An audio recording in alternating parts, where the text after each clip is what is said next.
陛下，臣是来谢罪。何罪之有？擅自出京，调动黑旗。陛下，这是临相回乡之时，将麾下门生旧故的名册转交于臣，臣献于陛下。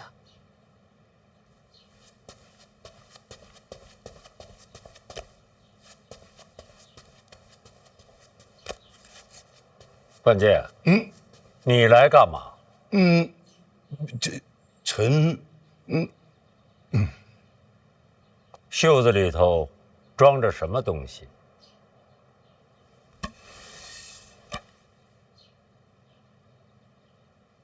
戒尺做什么用？范闲抗旨啊！他擅自出京，调动黑旗，臣听了火冒三丈。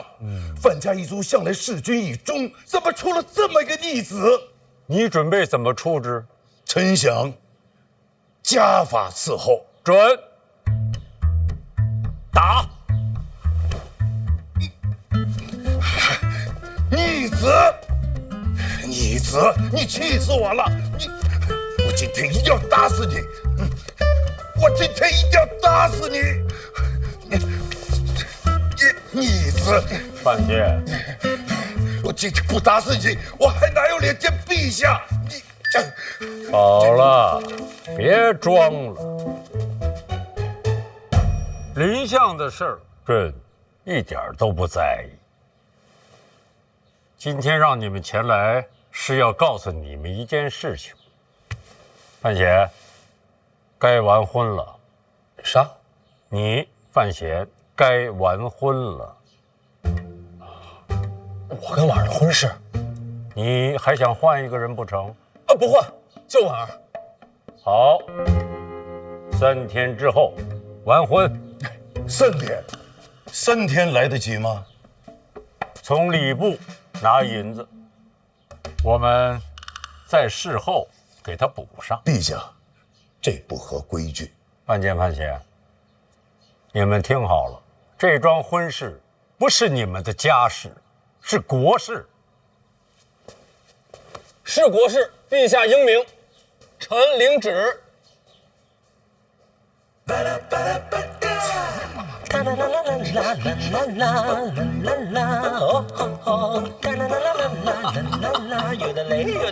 怎么样？哎，有事没事？成亲了，回头来喝喜酒。成亲？范大人，小范大人，他要成亲了，我去宣旨。哎，纸宣完了？宣完了，要不要留下喝口茶？还得赶回宫里。3天后大婚，这哪来得及筹备呀？来得及，礼部操办，宫里出钱。我早说过，以我哥的才华，陛下肯定会宠着。哎呀，你呀，就这样把纸接了？哎呀，没问题。你稳重一些。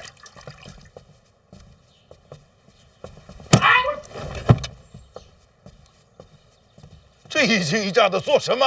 爹娘，哥姐，咱要发财了，这是无本的买卖。什么无本的买卖？听着跟劫道似的。说这么难听啊？什么叫劫道啊？你成亲这档子事儿，可比劫道挣得多多了。什么乱七八糟的？你想啊，宫里出钱，礼部操办，这咱家不就是没有本钱吗？皇恩浩荡，这是多大的荣耀啊！倒是这道理。对吧？等到那个时候，那京都这么些名流、文武百官，那不得削尖了脑袋往里钻呀？你是说人来的多，礼金就多？他想的恐怕不是人多，他想要人少。要么还得说你是我哥呢。那人少，礼金不就少吗？这都什么情况了？你还在乎那点礼金呢？不重要，礼金还不重要，资格最重要。什么资格？入席的资格呀！你想谁不想吃这顿饭呀？到时候咱这就得大办，能办多大办多大，得让北齐都能知道。但是呢，能够进范府的机会，入席的资格越少越好，越精越好，就得是那些个京都的达官显贵要进不了咱家的门，就是臊子都出不了门。饥饿营销啊，人要来了也不能让人家忍饥挨饿，是吧？也得好吃好喝好待遇。那请谁不请谁，不都得罪人吗？不得罪啊，咱摊开卖呀，公平公正，价高者得。就是哥发明那词儿拍卖，咱嫂子皇家郡主够可以了吧？他要是成亲，他那几个哥哥不得来吧？太子得来吧？皇子得来吧？那满朝文武都得来呀！到时候这得炒到什么价去？人脑子打成狗脑子！这趟拍卖会必须由我来主拍，我来操控节奏。哎，你是偷偷回来的，最好别露面。那无所谓，已经都这种局面了，谁主拍都一样，姐你主拍都行，是吧？到时候这些人一来，咱们这些，哎呦，可能还得麻烦你，你再多娶俩，是吧？这产业一形成，这咱马上就成庆国首富了。我这辈子可就娶婉儿一个，不多娶了。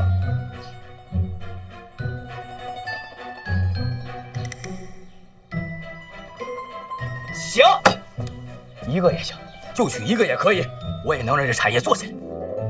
你是说等你成亲的时候再来一轮？那不，我成亲谁来没用，他就得犯闲。不行，咱就这么着，只能委屈一下我嫂子了。过2年呢，你找个茬儿，就把我嫂子给休了。和离之后呢，咱们还能复合吗？你再成亲，咱就再办一回，再办一回又收回钱。成亲合离，成亲合离，亲离亲离，发财了！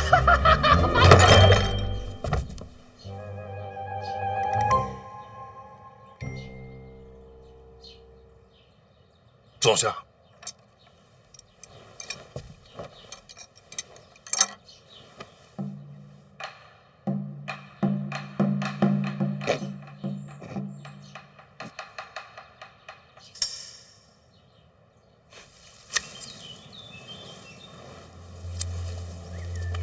拿好，哎，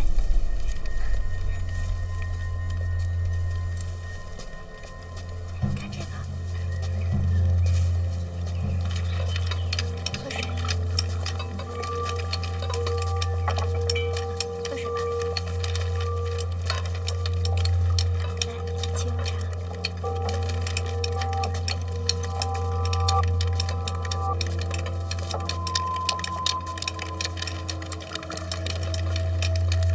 喝点水吧。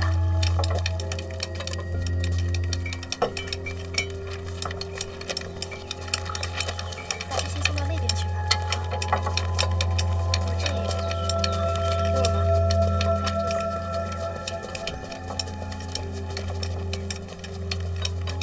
他这是去哪儿啊？如厕，如厕为何要盖纸底？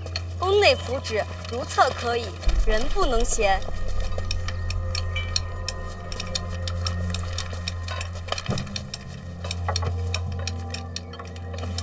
参汤。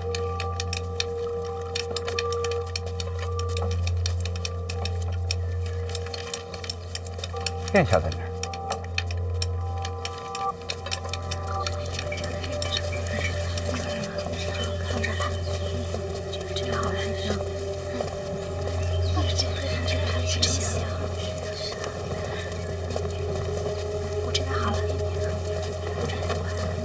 把晕倒的那个给扶下去。给他个馍，加点辣子，让他去缓缓。我拿个馍过来。快点，快点。是啊。公主，你来啦？袁先生这些日子在信阳还习惯吗？一切都好，就是吃的稍微有一点点辣。相府不吃辣吗？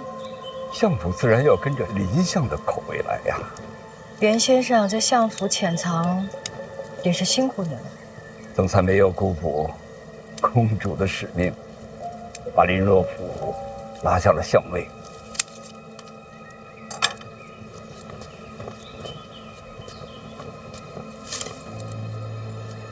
他在不在那个位置跟我没什么关系，咱们这出戏都是那位在搭台，我们不过就是跟着配合。这个先生应该不会不知道吧？知道，但是我得装成不知道。骗人不如骗己，聪明。不敢，不敢。哦，对了，你不能吃辣是吧？过来，把先生府里的厨子都斩了，再换一批。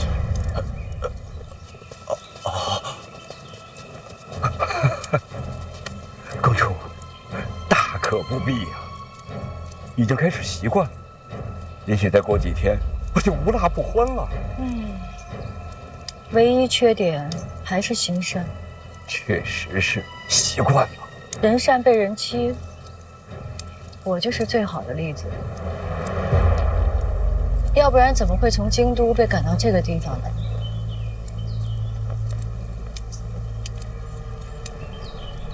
先生，看我园子里这些花还艳吗？您这是？婉儿大婚，礼要备上，金石珠玉，俗气难耐，还是美一些才好。就是这花剪多了，显得难看。明年，这又是一团剧凑，伤了根本，得备些花肥。公主心善，真是名不虚传呐。为人一世，自当如此。这些人，信阳所有商铺最好的账房都被我召来了。北诏。大婚之后，内库交给范闲，我把所有的账目替他理清楚，也算是份贺礼吧。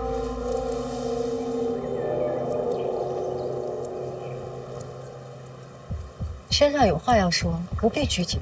内库账目也算是机密，这些账房日后得严加训诫，可别泄露出去啊！不是说了要备好花肥吗？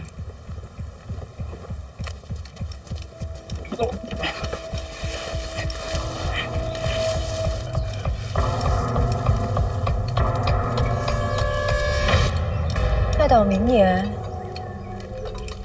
又是一团锦簇。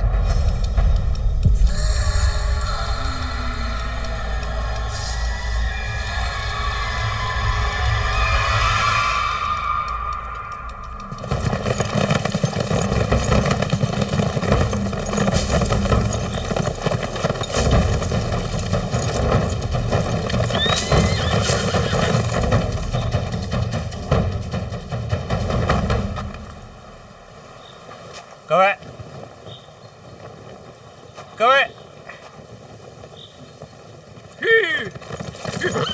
怎么才来呀？我都到了会儿了。哎，各位，这是什么意思啊？不妨。里面死的是6处的好手，我率队守卫，你进去验尸。这不得找个仵作来啊？院内绝密，知道的越少越好。那我也不能空着手干活啊。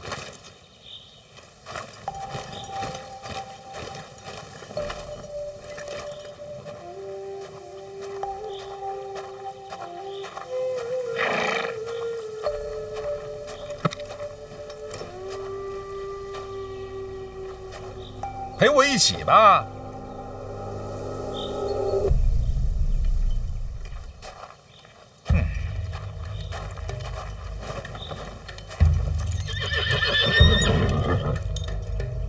若有敌踪，全力冲杀，伤亡过半时，分兵抵挡，护送王启年回京都。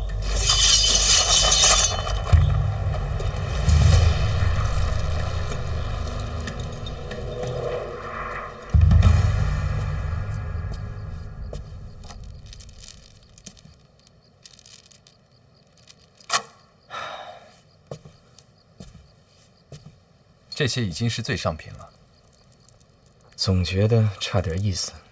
范闲大婚，殿下未免也看得太重了。禀报殿下，一家大小姐求见。进。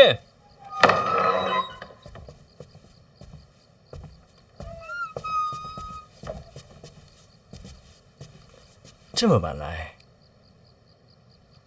哪一出啊？婉儿跟范闲要大婚了。听说了。婉儿跟我如同姐妹，她跟范闲在一起并不容易，你别捣乱。怎么这么想啊？你说呢？我之前是给范闲下过套，可这次不一样，自家妹妹大婚，不想横出波折。你瞧，我这不是正在给大婚挑礼物呢，来帮忙选选。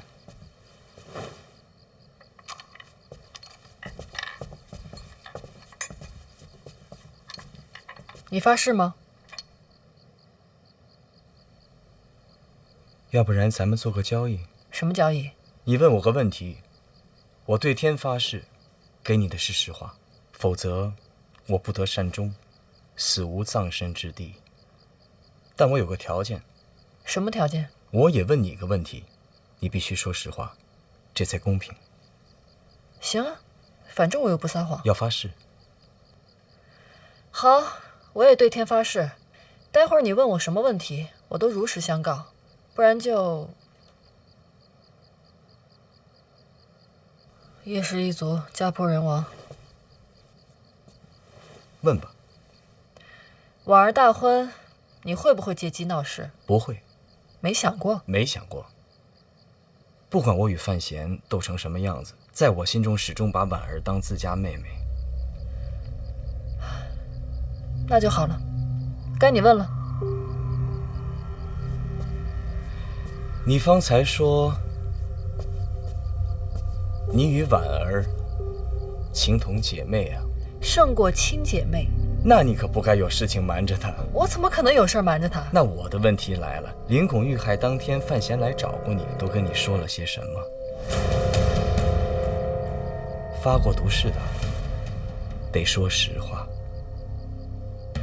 你怎么知道？范闲在京都有些名气，去过哪儿，遇过什么人，费点心都能查到。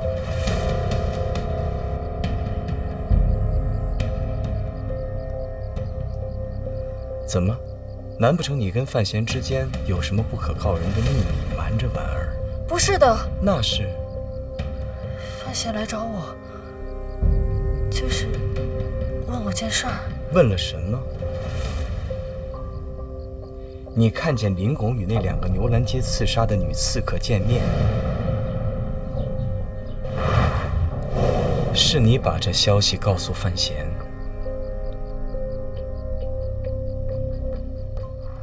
你答应过我的，不会破坏他们的婚礼。当然，我说到做到。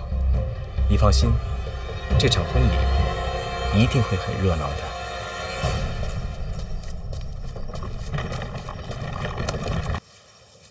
辛苦了，应该的，还扛得住。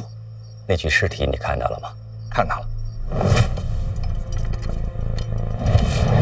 怎么死的？利器穿刺而亡。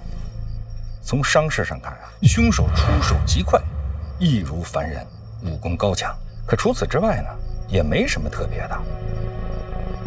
自江南到京都，山条水长，这跟江南有什么关系啊？前些日子，江南有连环杀手出没，此人武功极高，行踪难寻。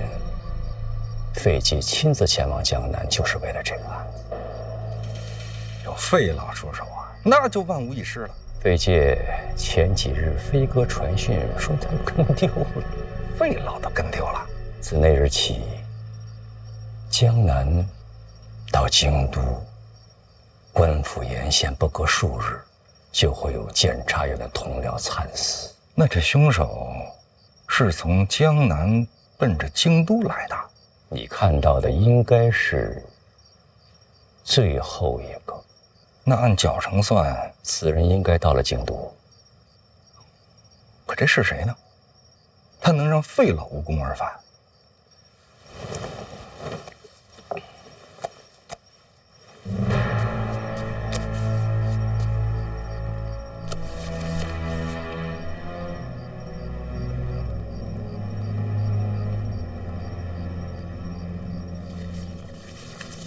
从这伤势上看，跟我今天见那尸体一模一样，一个人干的。你往前翻，往前翻，看看死者是谁。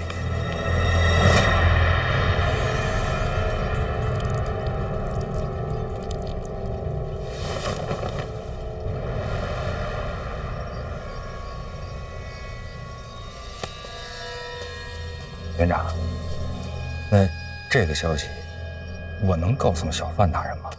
你觉得为什么能让你跑一趟？明白了，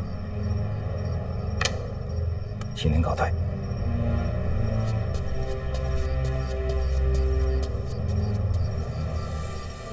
林拱被杀时不是没有怀疑过范闲，但当时范闲反驳的理由就是他并不知道林拱与刺杀有关，所以他根本没理由杀林拱。可事实证明他是知道的，所以他有动机。林拱的死很可能跟他有关。殿下，您接受婚约和叶小姐来往，难道就只是想要得到这个答案？别把我想得这么坏。范闲与郡主成亲是接掌内库的条件。如果没有这场婚事，内库就有机会重归旧主。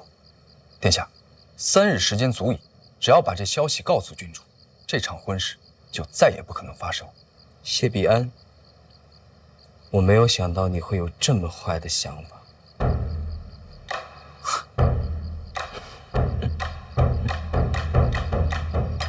你是说有个连环杀手从江南到京都一路杀人？是。然后从死者伤势上看，跟从前的一个验尸结果类似。没错。那这所谓的从前的这份验尸结果，死者是谁啊？林拱。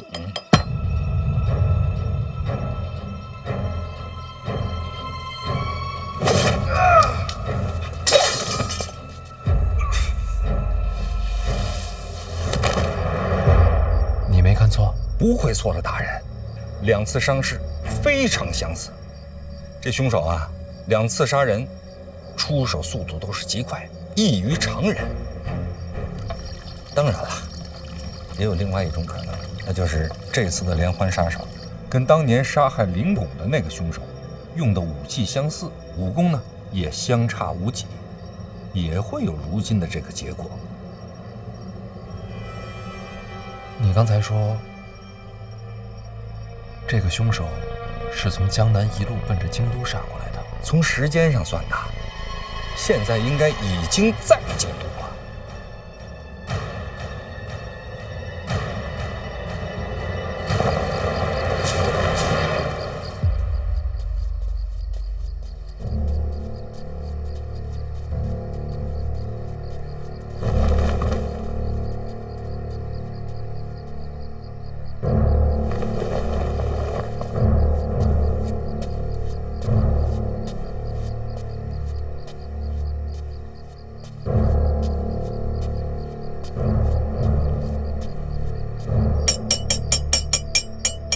从我记事儿起，你就一直守着我。只要有你在，我就什么都不怕。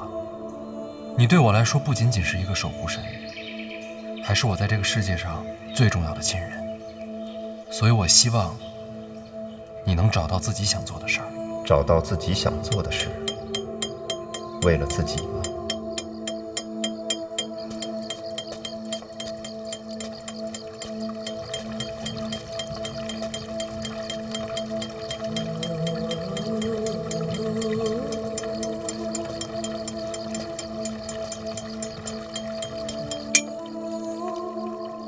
谁？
叔叔，你到底在哪儿啊？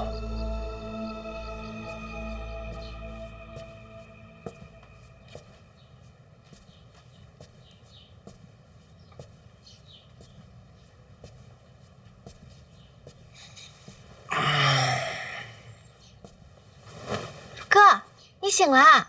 姨娘，哥醒了！大仙醒了，睡好了吧？姨娘来了。哎，叔叔，你先出去啊，我换个衣服啊，姨娘。不用，正好是衣服。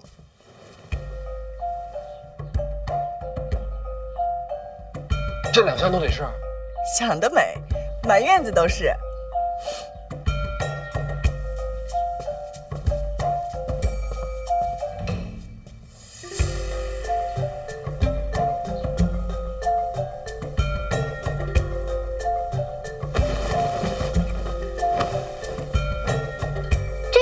这个颜色我试试。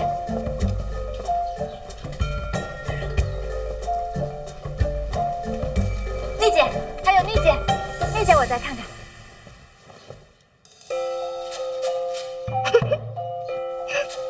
看来啊，真是如意郎君，小姐都笑开花了。不是，我在想，范闲这个时候应该也在试衣服。那肯定呀。你觉得他会逃吗？逃什么？逃婚呀。我觉得这就挺好。你觉得有什么用啊？得一件件试。你们先试，我出去一趟。走，是别想了。太折腾了，我受不了。折腾，这才最外面一件，3套内里都没到呢。我死了得了。说完再死。叔叔，你从小最听话了，你放哥走吧。哥，我也是心疼你。你明明在笑。有吗？我早上没吃东西，心里慌。边换边吃。我接手。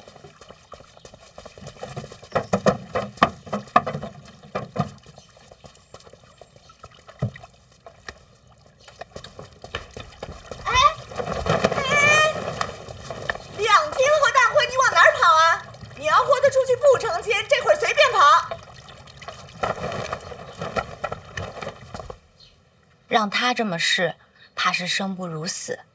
您怎么知道啊？我了解他呀。若是这时候都不逃，那就是真放不下我了。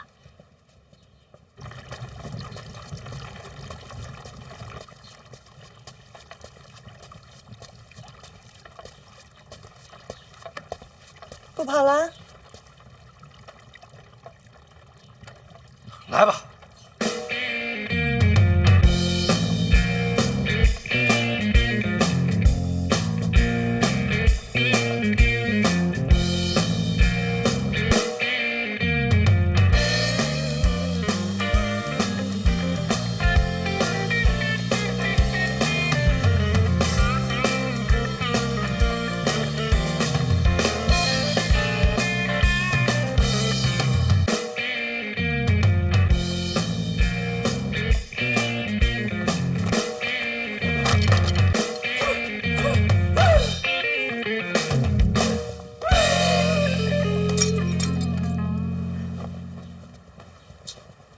小姐，您还有很多衣服要试呢，再累啊也得忍忍。他不逃，我就不逃。婉儿，婉儿，灵儿，你来的正好，我试了好多衣服，都快挑花眼了，你快帮我选一选。我有要紧事。你们先歇会儿，都下去吧。都下去吧。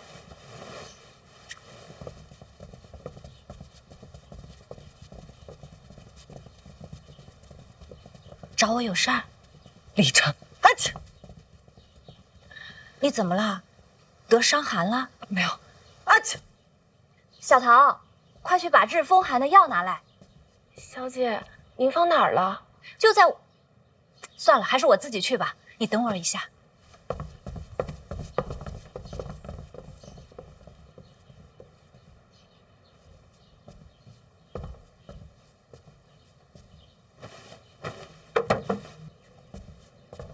灵儿，灵儿，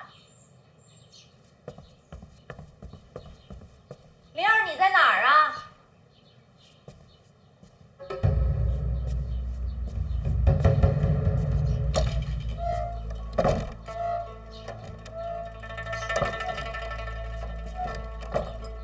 这就走了？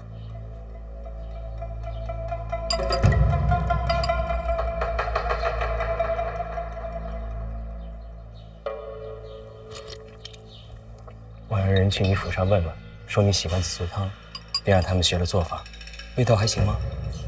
我们叶家掌管京都城防，我莫名失踪，他们总会找上来的。你没有失踪，你出城有急事，还给家里留了书信。什么书信？你学我笔记？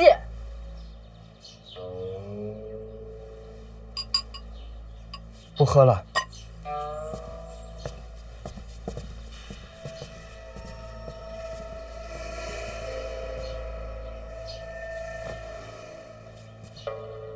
你抓我是为了什么？我怕你单独去见婉儿，告诉她林红的死其实与范闲有关。人不能太冲动，朋友没有你这么当的。你要提前说了，还怎么成亲？说的倒好听，你不就是想在婚礼上说穿吗？就这么不相信我？你说呢？这绸带是不是有点长啊？对对对，我觉得这件不错，应该算是甲等上乘。甲等上乘，你觉得呢？行还行。谁问你了？你来干嘛？他找我有事儿，哎，别走啊！我不急，你忙你的呗。抓紧梁文回来继续。说吧，啥事儿？爹让我叫你啊，我这就找他。没事，不忙，你这重要，他不着急。我着急。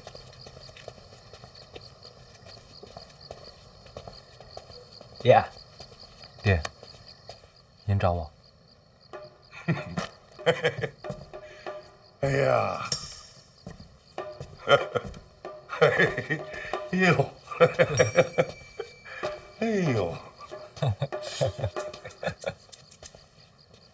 还真是挺合身。哎，您说合身，那就定这事了。不，我没说，我说了不管用。我是真受不了了，这一箱一箱的，什么时候是个头啊？哎呀，人生大事得要周全。不是，这一件又一件的，看着都差不多，有什么区别呀？谁说不是呢？您当年也这么试的？我试的比你多。那您怎么过来的？熬过来的。哎。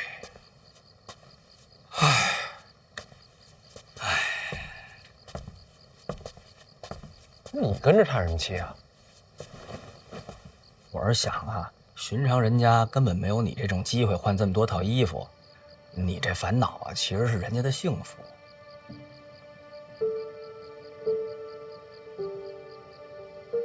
我说错了，你是范思哲吗？你能说出这话？我这次北上啊，见了太多了。咱们大庆就算国力雄厚了，可是还有好多老百姓都饿着肚子呢。所以呢？所以就得多挣钱呢。我多挣钱就多开铺子，最好铺满全天下，什么大庆啊、北齐啊，哪怕是东一城都开铺子。那铺子开的多了，来做工的人也就多了。我没想的太大太远，就想着让所有人都吃上饱饭。说的没错。嘿嘿嘿，光赚钱怎么行呢？哎呦，你有这份心，也算是长大了。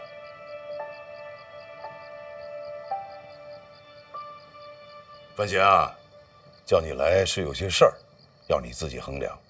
你这次大婚惊动了整个京都，一个呢，你有诗仙之名；二一个，将要接手内库；再一个，陛下亲自指婚。如今朝堂上下各部官员都等着上门贺喜，咱们家就这么大，塞不下满朝文武。喜宴名单你怎么想的？我提醒一句，请谁都好说，难的是筛掉那些。来不了的人心里难免有刺，天知道什么时候就推你一把。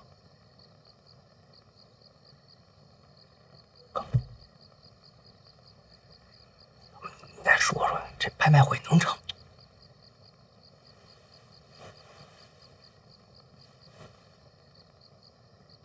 所以说，请谁不请谁，都不合适。是这道理。那就谁都别请了。成亲不设宴，说不过去。家宴。家宴。家宴。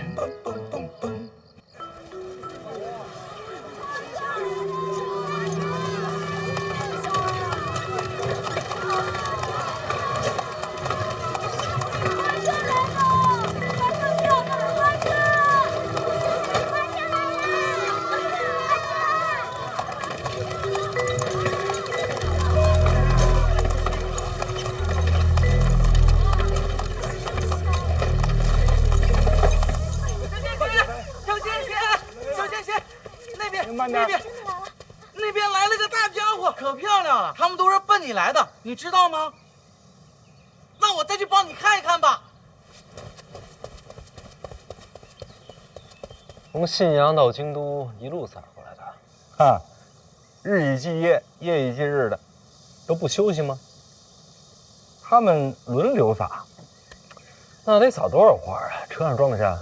这一路上啊，一路薅啊。不知道路秃了多少座山。他是我亲自赶出京都的，如今大张旗鼓来给我送礼。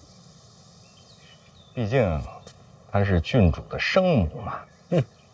他要是爱屋及乌啊，就不是李云瑞了。哎，来了。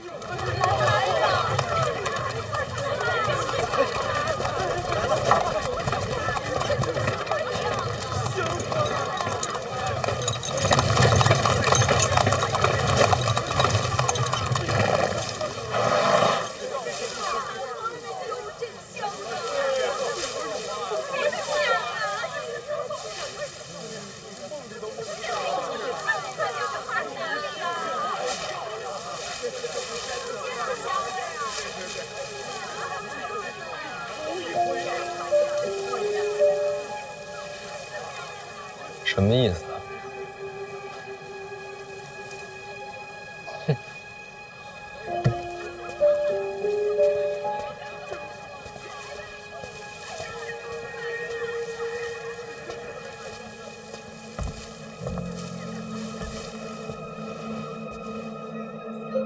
好久不见。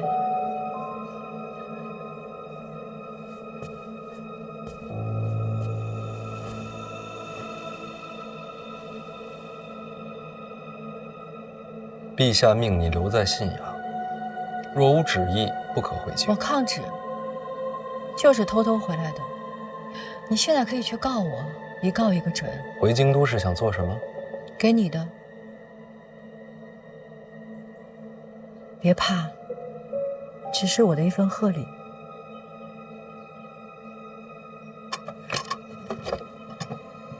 与婉儿成亲之后，你就该接手内库了。这是内库的账本，还算有诚意吧？不惜抗旨回京，就为了送这个？成亲那天，我要见见婉儿，她是我的女儿。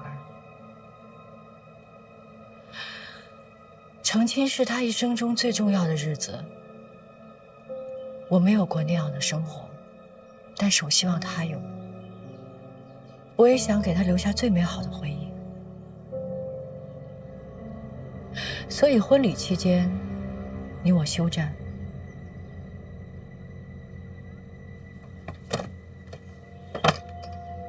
那婚礼之后呢？那还用问？你死我活。就没有想过我不答应？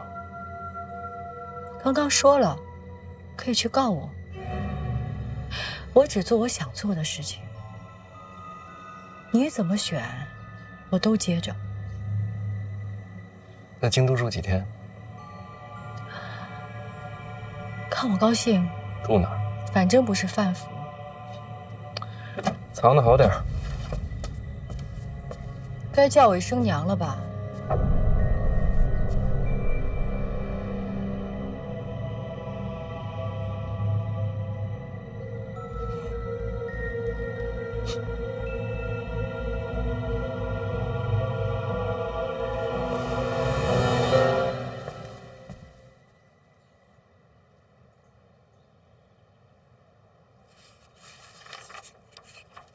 慢点看，别对着强光，不着急。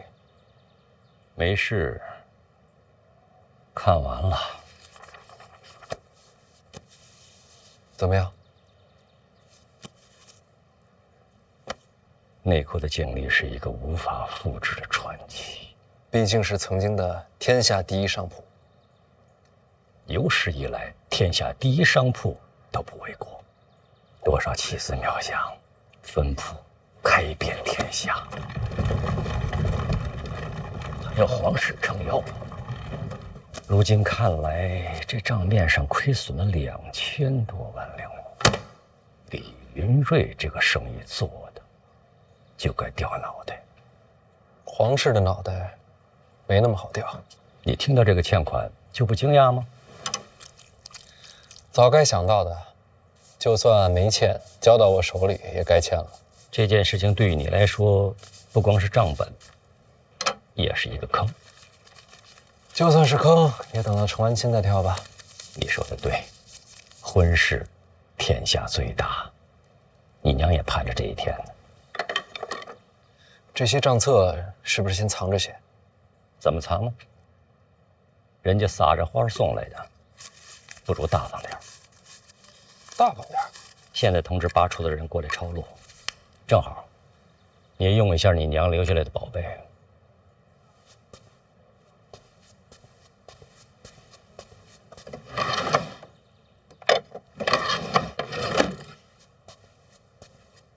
抄完之后呢，都给谁看？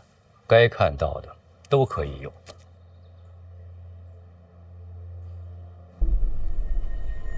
内库底蕴犹在，范闲又是个人才，我猜不出4、5年，亏空即可追平。这账本大张旗鼓的送来，该知道的都知道。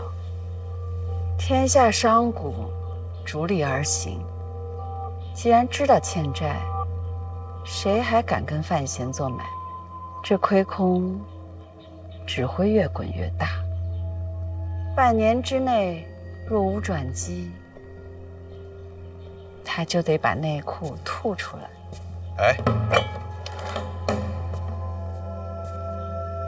半年时间，2000万两，即便是神仙也做不到吧？除非有人愿意帮他。范闲入京以来，有没有明确的表示过要投效东宫麾下？还没有。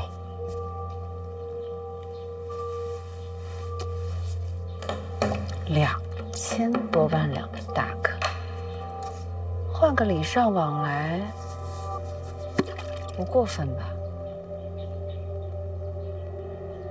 你是在救他。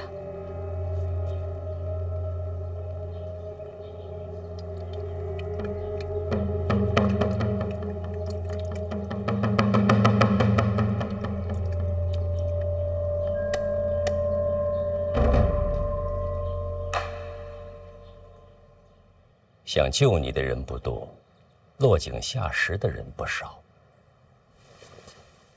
毕竟数目比较大。是2只眼睛都看不清了吗？不，就这只。啊，应该是老花。毕竟2000多万，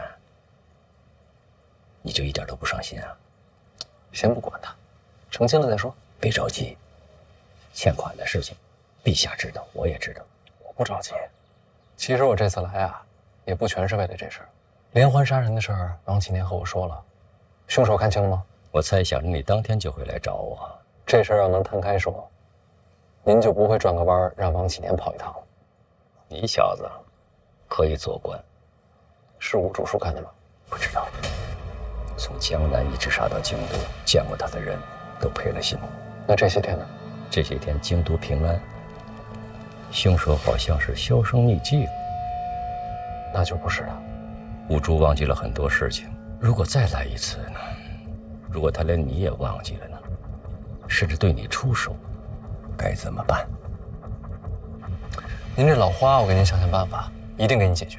如果真是他的话，怎么办？我成亲，您来不来？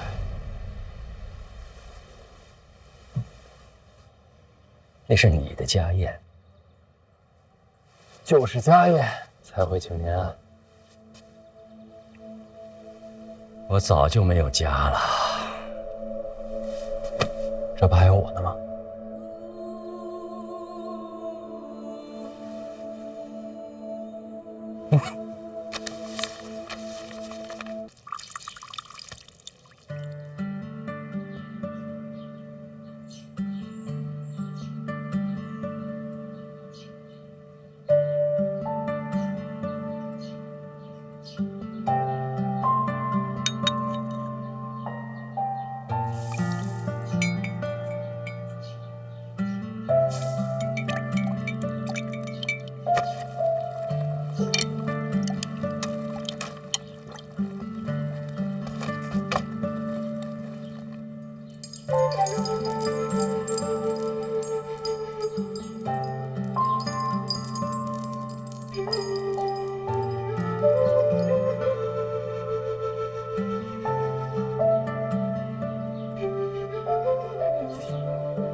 母亲大人，别动。今天就让我替你梳妆。你何时回的京？偷偷回的。陛下没旨意？没有旨意。那这是抗旨啊！上旨什么时候抗过娘？抗旨可是重罪。我不在乎。你出嫁，我要是不回来，那才是重罪。母亲大人，我这辈子有一点是认准的。什么？这天上地下，我李云瑞最美。虽然有人眼下看不到我，但也不是我的错。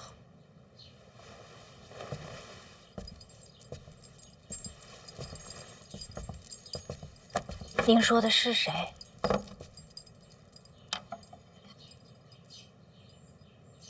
那不重要，我那样说，就是想告诉你，我一定要来京都，因为我要亲自替你梳妆。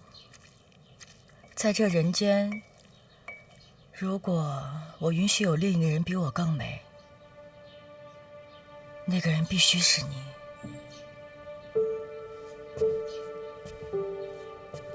必须是今天。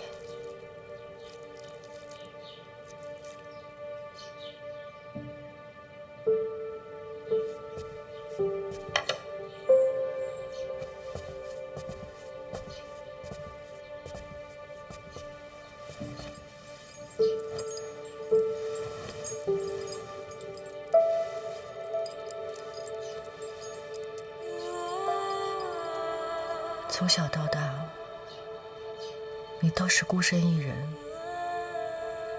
过得不快乐，如今也无法弥补。只有今天，让我尽一次母亲的责任，让我亲自将你送入到人生的下一程。娘，别哭，现在胭脂刚好。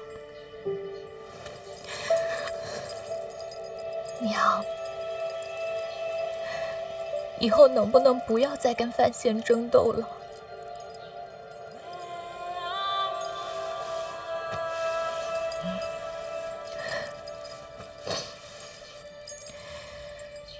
看看你，多美！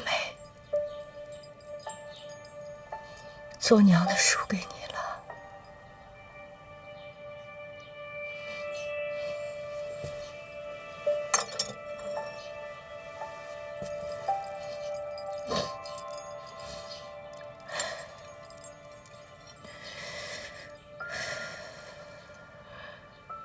该做的我已经做完了。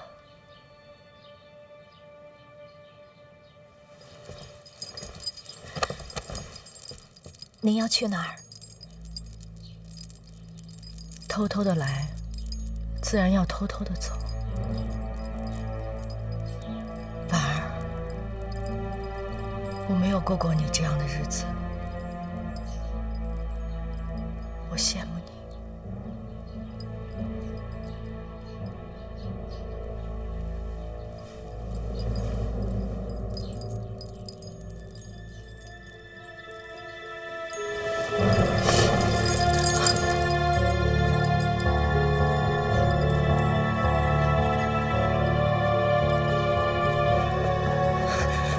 站住！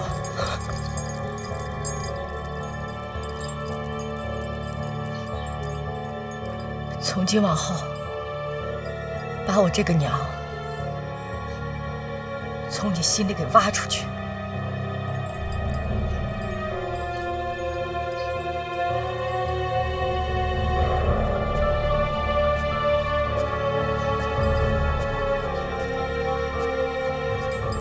您能来，我很开心。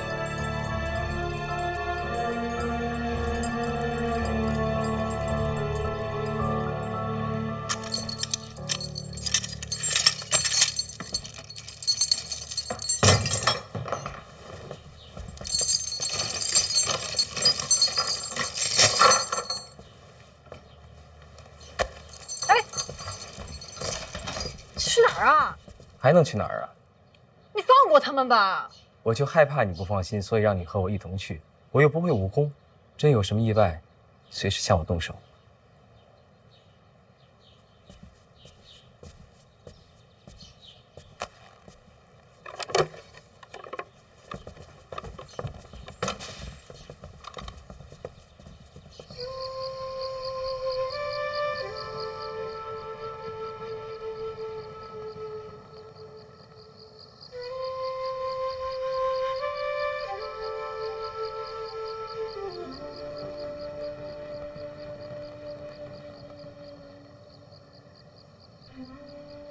这马怎么还停这儿啊？往那边走，马车停那边。哎，两位，受累啊，把马往前走走。来，哎，马车都停那边去啊，停那边去了。哎，这边几位，来，咱把马牵那边去，好不好？哎，辛苦啊，辛苦。哎。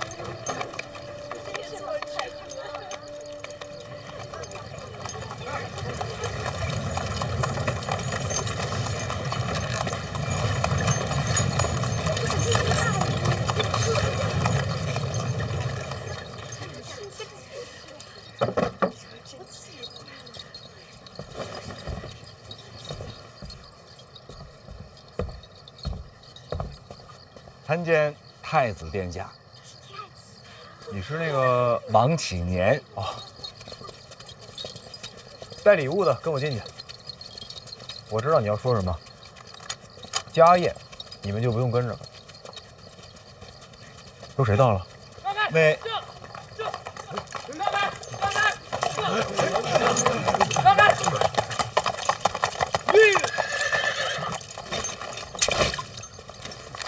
北齐奇信，边军800里加急。北齐犯边？不是，无关战事，是北齐那边写给范大人的书信。一封私信，边军800里加急是何事吗？写信的是北齐皇帝。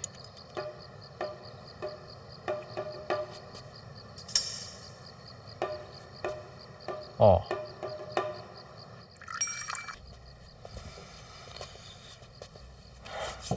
若若姑娘在府里吗？怎么着？还没喝酒呢，就想跟我耍酒疯？宫里消息，你大婚之后就是我和若若的婚事。若若不想嫁。范闲，这是圣旨，我和若若愿不愿意不重要。可是她不想嫁，那怎么办？难道要抗旨吗？其实，我对若若一直观感很好。既然如此，那不如接触接触。我的为人你也该放心。那圆梦怎么说？哎，圆梦，那都是过去的荒唐事。抱月楼的事情，我真没有参与。我相信你，我也原谅你了。但若若不会嫁给你。哎，赐婚的事情，谁还能拦住陛下的旨意啊？恭喜恭喜啊！太子殿下，见过太子。大哥，那什么，这东西都放到里边那院子去。哎，看见新奇的物件不要乱碰，听见没有？我来啊，也没什么别的事儿，就是跟兄弟们来蹭个酒。那个，修好了吗？啊，修好了。北齐小皇帝给你写了封信，你快看看。哎，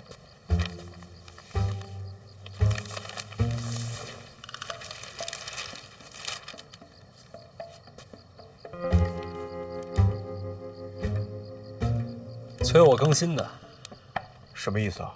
红楼，北齐小皇帝喜欢看。就这？还有点别的消息，殿下自己看吧。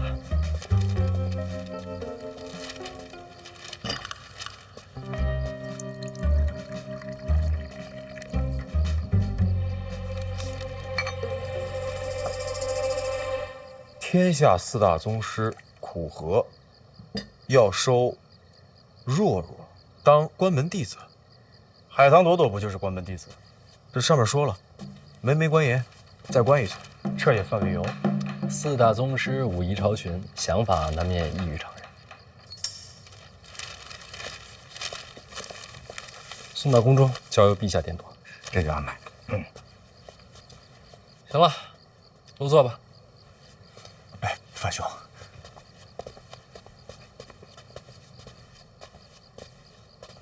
范兄，你这是怎么做到的？你觉得这婚事还能成吗？瞧在四大宗师的面上，陛下这赐婚恐怕会不了了之。四大宗师凌驾于王朝之上，你觉得这是好事吗？一向如此啊。我随口一说，你别在意。赶快入席吧，冷菜快上。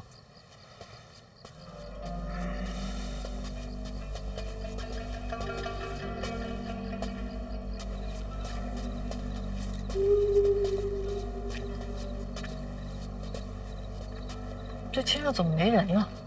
对呀，怎么没人呀？你不用一直牵着。谢边不在，万一有刺客，全指望你了。牵着，我心里安心点。我护着你没问题，但你可答应过我，不破坏婉儿大婚。你要是实在不信，不如这会儿杀我。你看，我一个人又不会武功，动手不难，一了百了。你要是在婚宴上胡说八道，我肯定动手。那就说好了。说好什么？要不然保护我，要不然杀我。我这条命啊，就先放你这儿了。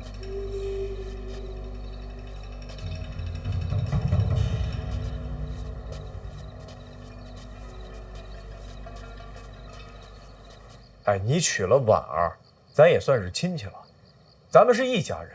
大哥，我不骗你，为了咱兄弟这事儿，我是整宿的睡不着觉啊。这内库亏空这么多，咱们怎么办呀？太子为人突出一个慈悲。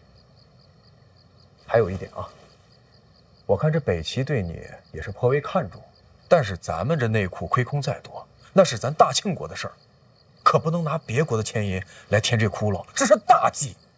太子不必多虑，北齐小皇帝就是再喜欢红楼，也不能倒贴2000多万两，哪个世界也没有这么催更的。也对啊，这话说回来，内库亏空到底该怎么办呀？今日范闲大婚，不提这些。不提了，不提了啊！再提最后一句啊，幸亏那人被禁足了，要是他来了呀，还不够添乱的。大人，二殿下，登门贺喜。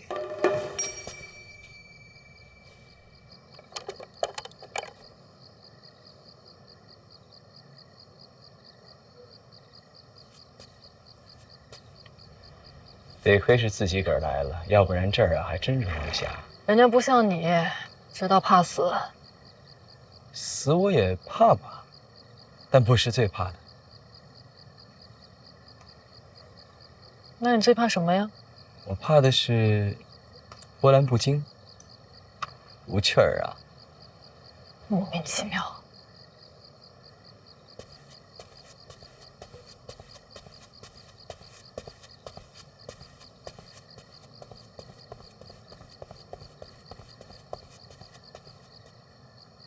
小范大人说了啊，请殿下入府，大喜的日子来的都是客。那太好了，我还担心他不让我进去呢。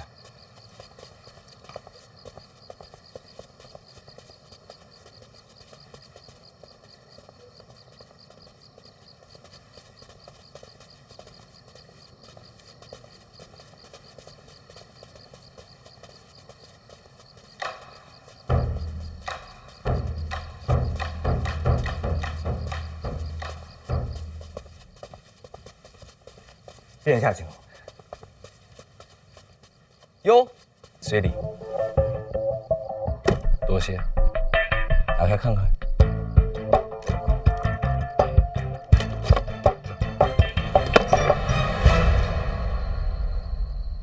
我本来准备了这珠宝首饰，可想想这些玩意儿你家不缺，不如直接点，50万两。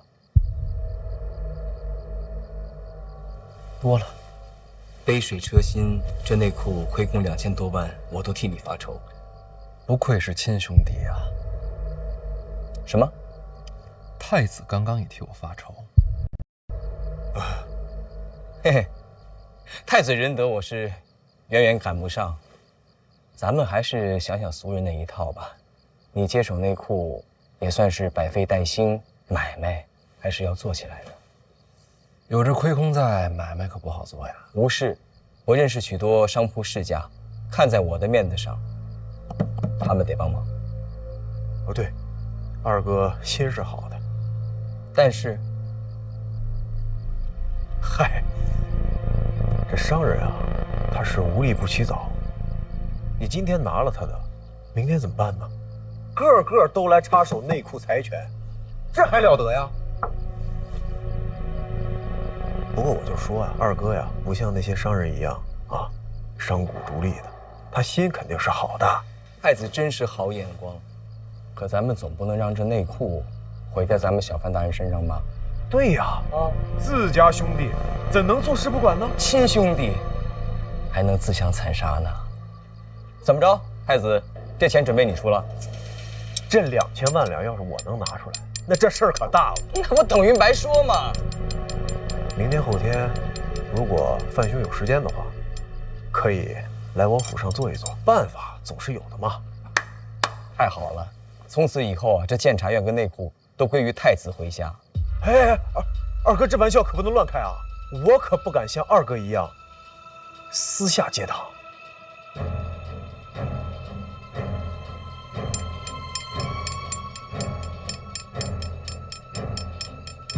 我这边你也考虑考虑，不用投效，正常买卖，各取所需。对，各取所需，后患无穷嘛。总好过卖身求荣啊。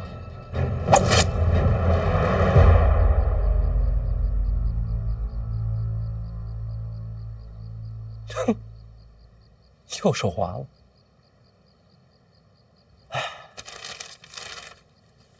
留一张够了，50万两都够督察院参我7、8回了。大好的日子不想触眉头。哎，太子听说过蜜月吗？是一种甜食吗？不是，意思就是说婚后我得跟网上休息一段时间，不谈公事。太子的心意我领了，这东宫呢，我也就不去了。嗨，哎，这没有人帮，这2000多万的亏空如何收场？良辰美景，不想谈这些。诸位，我今天也是第一次拜天地，时辰就要到了，不如一起观礼，凑个热闹。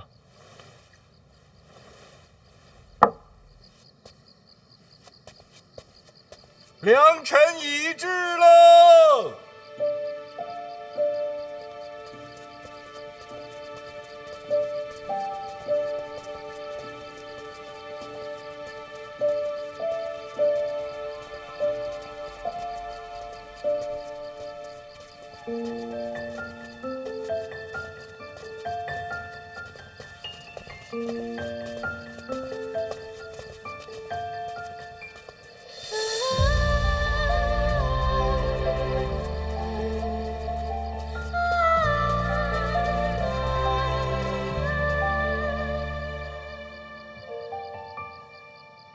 不应该喜婆牵着吗？这差事是我抢的，重要时刻我要见证。两心一线，永不分离。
婉儿，我有话要对你说。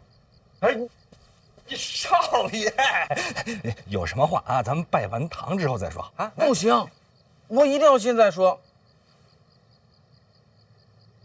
婉儿，爹有一句话，一定让我在你大婚的时候告诉你。什么话？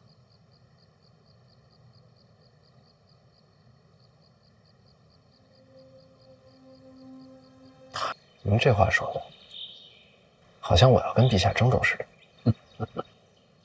这就由不得你了。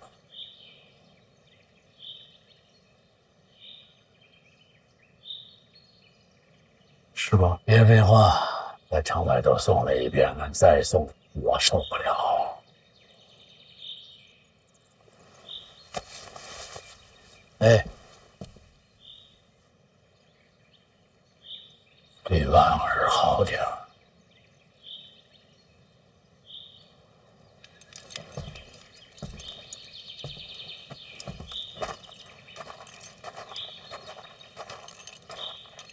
这次进军出行，算我头上。我进军演练跟你有什么关系啊？演练？我最近刚想起来，进军这么些年，演练太少了些。这么下去，如何临阵啊？今日出京，不就是为了好好练一练？什么叫做千里行军，破山开道吗？多谢，谢我什么呀？我练我的兵与范提斯何干？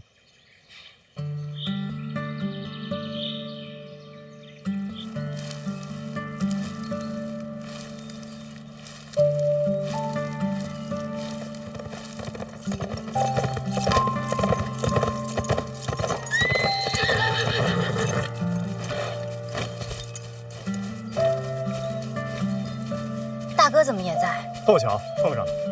出什么事儿了？是我爹。小麻烦。黑旗冲阵可不算小麻烦，幸好这家伙题字身份好使。没事儿了。还得感谢大殿下相助。不用谢我，黑旗不给禁军面子，今日之险也只有你才能平息。多谢大哥。自家兄妹不谈这些。我与你之间虽然不用说谢字，但这是我爹的性命。范闲，算我欠你一条命。夫妻本就一体同心，你的命不就是我的命吗？还没成亲呢。还没成亲呢，你这是想赖到哪儿去啊？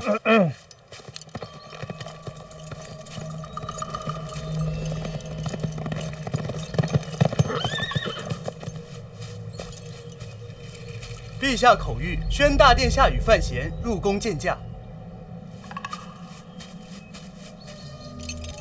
撤！这么快？父皇这命，你就推到我身上，就说是我要送陛下。不行，这是抗旨，你扛不住他。陛下旨意让林相告老还乡，别的旨意我没听过。等大宝醒了，就送他回去。放心，没事的。我跟你一起进宫。那就全完了。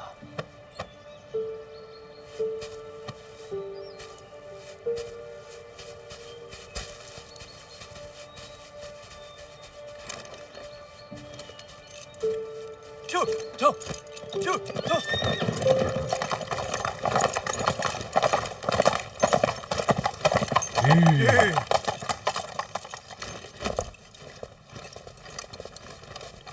小人在此为二位引路。父皇在哪儿见我们？御书房，请。若是重罪，多少钱不会拿捏。我在殿上，那就还好。洪公公，我能吃吗？请。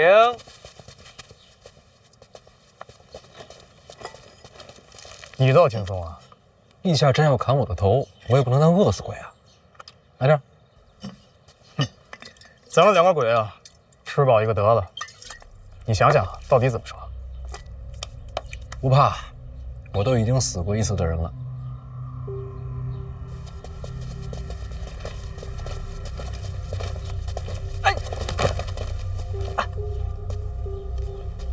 怎么了？可能是脚扭了，没事，你先走着，我给他正一下。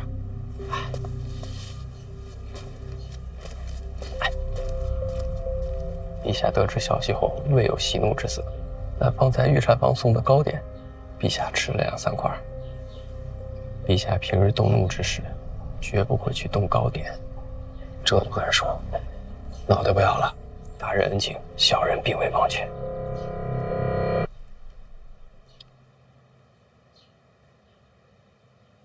陛下，他们都候着您呢。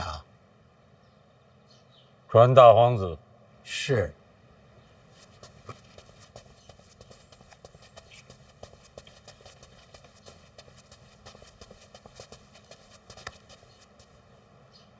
殿下，陛下让您进去。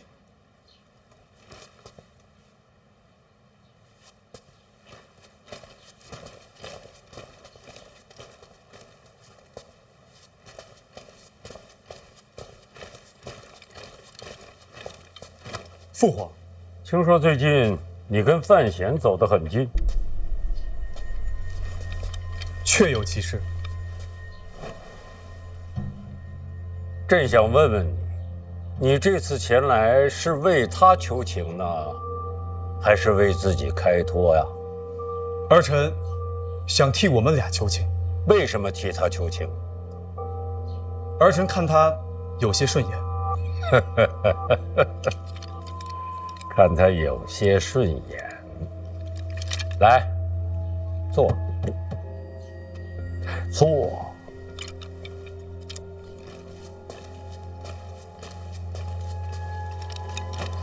怎么看他就顺眼了呢？他重情义，他重情义，那别人呢？京都百官多是重名重利，重情者少了些。陛下，户部尚书范建求见。让他等着。是。刚才你说诸子百官重情者少，知道为什么？儿臣不懂。李成儒，你是一个忠厚之人，不懂为好。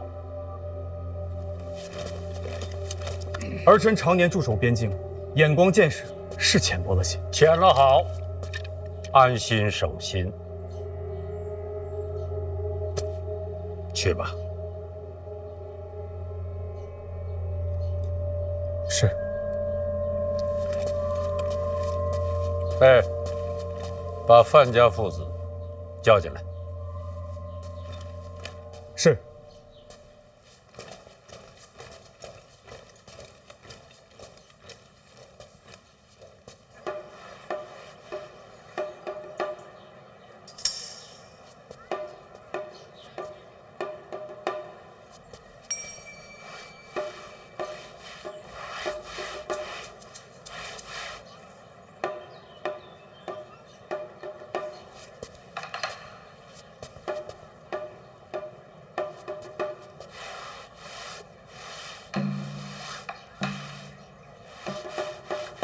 院长，行了吧？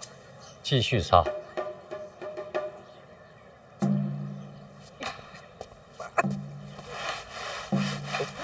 咱都等多久了，院长？